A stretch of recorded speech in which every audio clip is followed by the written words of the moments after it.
Today I want to talk about something called cognitive overload.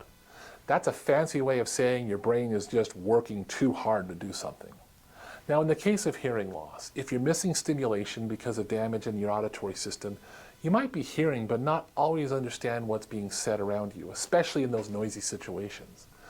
This means your brain has to start hijacking other areas in the brain to get more processing power. For example, I'm going to say the word faith, F-I-A-T-H. Now, if you're not hearing clearly, you might have heard me say fade. You might have also heard me say fate. You might hear the word as fake. You might hear the word as tape even.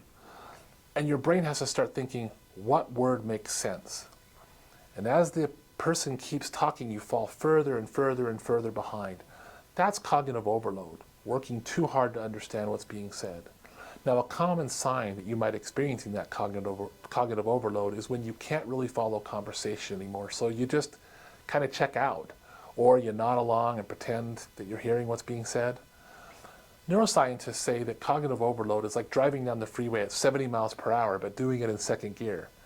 You can do that for a while, but your engine's going to start to have a problem sooner or later. The same thing is true with your brain.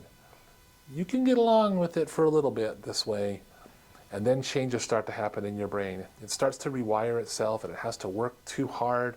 Those changes can show up in other areas of cognitive function like memory, fatigue, etc. If you're worried about cognitive overload, it may be time to schedule a hearing consultation. Give us a call today.